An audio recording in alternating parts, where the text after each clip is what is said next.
reform of China's household registration seems vital but expensive.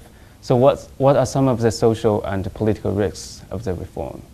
Well, I suppose the major social risk is that if you give lots of migrant workers access to urban benefits, then you could have an enormous influx of people from the countryside into cities. And one of the current problems in China is that there isn't any proper housing for rural migrants. And if there was a bigger influx of people without any way of taking care of them, then potentially China would have enormous slums. And politically, of course, there'd be an impact there.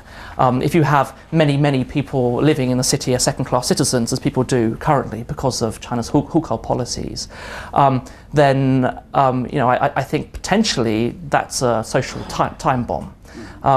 At the moment, you have 1 in 3 people living in China cities who don't have access to urban welfare and social benefits. If more and more people keep on coming into the city, and the proportion of people without benefits grows, then by 2030 you could have 1 in 2 people in a city without access to urban benefits and welfare.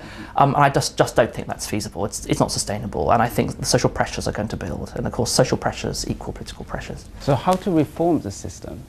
How to solve the dilemma? Well, it's I think it's tough. There's no doubt that reforms have to be made, partly because of the social issues I was just talking about, but also for economic reasons.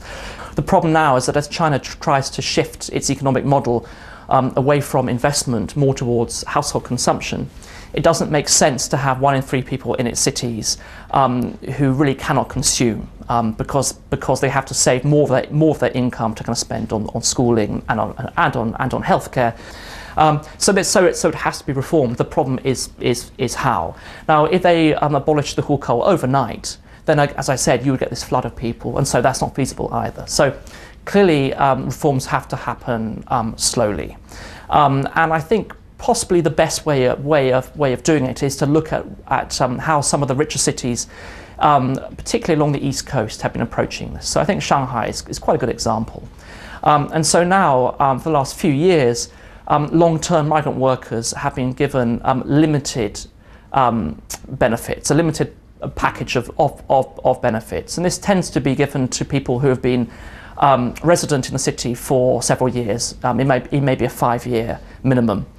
And then they'll be given access to, say, for example, state schooling, some subsidized healthcare, unemployment benefits, those sorts of things. You would eventually, you would sever the link between hukou status and benefits. And that's what's it like in Taiwan and Japan, where the household registration is still linked from the allocation of social benefits. That's right. I mean, to be honest, in Taiwan and in Japan, it's just a useful way of keeping, of if you're the Statistics Bureau, of kind of measuring people. I mean, it doesn't really do very much. But I mean, I think that should be the end game for China, but we're a long way from that.